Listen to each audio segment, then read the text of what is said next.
জয়গুরু। আজ একটি খুব গুরুত্বপূর্ণ প্রসঙ্গ নিয়ে আলোচনা করি। সেটি হলো শ্রী শ্রী ঠাকুরের দৃষ্টিতে মানুষ নিয়ে চলতে পারে কে? কোন জিনিসটা মানুষের চরিত্রে দেখলে বোঝা যাবে যে সে মানুষ নিয়ে চলবার উপযুক্ত? আশ্রমিক প্রভাত দেদা তাঁর স্ত্রীকে একবার একটি পরিবারের কাছে রেখে বাইরে যাবার আগে শ্রী শ্রী ঠাকুরের কাছে সেটি নিবেদন করতে আসেন। তিনি বলেন যে তিনি তার স্ত্রীকে একটি পরিবারে রেখে বাইরে যেতে চান। শুনে শ্রী শ্রী ঠাকুর বললেন যে সে মানুষ নিয়ে চলতে পারে তো? তখন প্রভাতদা বললেন যে আগে হ্যাঁ, সে কারোর নিন্দাবান্দা করে না, তার চরিত্রের মধ্যে ওই জিনিসটি নেই। তখন শ্রী শ্রী ঠাকুর বললেন, হ্যাঁ, পরের নিন্দা না হয় করে না, কিন্তু তার নিন্দা করলে সে সইতে পারে তো? অর্থাৎ আমি কারোর নিন্দা করব না, আবার আমার নামে নিন্দা কেউ করলে আমিও সইব না। এই জিনিসটাই কিন্তু আমাদের মধ্যে বেশি দেখা যায়, যে আমি কারোর নিন্দাও করব না, আমি কারোর নিন্দা সইবও না। কিন্তু ঠাকুর বললেন যে সে নিন্দা করে না, কিন্তু তার সম্পর্কে অহেতুক নিন্দা সমালোচনা মানুষ করে, সে সেটি কতটা হজম করতে পারে, সে সেটিকে কতটা গ্রহণ করতে পারে শান্তভাবে, স্থিরভাবে, তাহলেই বোঝা যাবে যে সে মানুষ নিয়ে চলবার উপযুক্ত কিনা। মানুষ তো সব সমান হয় না, এক একজন এক এক রকম হয়। আমরা শ্রী শ্রী বড়মার জীবনীতে জানি তার মাজা বাসনে এঁঠো লাগিয়ে রেখে তার নামে নিন্দা অপবাদ দেওয়া হতো, কিন্তু তিনি সেটি দিনের পর দিন নয়, বছরের পর বছর নির্বিবাদে মুখ বুজে হজম করে গেছেন।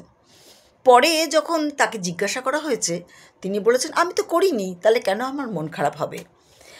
তাহলে এই কাজটা তার সম্পর্কে, এবং তাই নিয়ে তাকে অত্যন্ত কথা শোনানো হতো, অত্যন্ত খারাপ ব্যবহার করা হতো, কিন্তু শ্রী বড়মা সেটি মুখ বুঝে হজম করেছেন। এই যে হজম করার ক্ষমতা, এটি কিন্তু হচ্ছে যে সে আমরা মানুষ নিয়ে চলতে পারি কিনা তার সেই চরিত্রের পরখ অন্যতম। শ্রী আচার্যদেব বলছেন একটি ঘটনা, যে একবার শ্রী বড়দার কাছে একটি ঘটনার প্রসঙ্গ ওঠে এবং সেটি তার বহু বছর পরে আবার ওঠে সেই ঘটনাটির প্রসঙ্গ। তখন শ্রী দাদা সেই ঘটনার সাথে যুক্ত ছিলেন। তিনি সেই পরে তখন বলছেন যে আসলে ঘটনাটি এই রকম ছিল না, এই রকম ছিল। তখন শ্রী বড়দা বলছেন, তাহলে তুই তখন কেন বলিসনি? তখন শ্রী দাদা বলছেন, তখন যদি আমি বলতাম তাহলে আমার কথা কেউ বিশ্বাস করতো না। তাহলে ভেবে দেখুন কতটা নির্বিবাদে মুখ বুজে তিনি হজম করে গেছেন। ঘটনাটা অন্যরকমভাবে পরিবেশিত হয়েছে, যেটি সত্যি নয় সেটি অন্যভাবে পরিবেশিত হয়েছে, সেটি তিনি জেনেও তার উপযুক্ত সময় আসেনি বলবার বলে তিনি নির্বিবাদে মুখ বুজে হজম করে গেছেন। এই হজম করার শক্তিই বলে দেয় যে আমরা কতখানি মানুষ নিয়ে চলতে পারি। সে যে আচার্যদেব বলছেন, তোমার সম্পর্কে কেউ কিছু বললেই তুমি একদম রেগে আগুন হয়ে উঠছো, তুমি তাকে কি করবে না করবে বুঝে পাচ্ছ না, সবার সামনে আচ্ছা করে 5 কথা শুনিয়ে দিচ্ছ। এতে বোঝা যায় তুমি নিজেকে নিয়ে কতখানি ঘুরছো, তুমি কিন্তু নিজের চারপাশে ঘুরছো।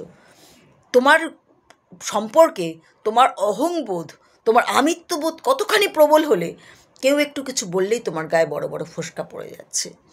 আমি আমার নিজের ব্যক্তিগত জীবনে দেখেছি, অভিজ্ঞতায় দেখেছি, এই ধরনের মানুষকে খুব সহজেই কিন্তু চটিয়ে দেওয়া যায়, উস্কিয়ে দেওয়া যায়। অন্য মানুষের সম্পর্কে সত্যি মিথ্যা বলে উস্কিয়ে দিয়ে তাদেরকে কিন্তু অনেকটাই বিপথগামী করে কাজ হাসিল করে ফেলা যায়। তাই মানুষ নিয়ে চলতে হলে আমরা যেমন কাউকে নিন্দাবান্দাও করব না, তেমনি কেউ যদি, সবাই তো সব রকম গুণের অধিকারী হন না, কেউ যদি সেরকম অতখানি সংযম নাও দেখাতে পারেন আমার সম্পর্কে, বা কেউ যদি কোনো অসুয়াবশত আমার সম্পর্কে বলেও ফেলেন, আমরা কিন্তু হজম করার শক্তি রাখব। তবেই কিন্তু আমরা মানুষ নিয়ে চলতে পারবো শ্রী ঠাকুরের হিসেব মতন। জয় গুরু।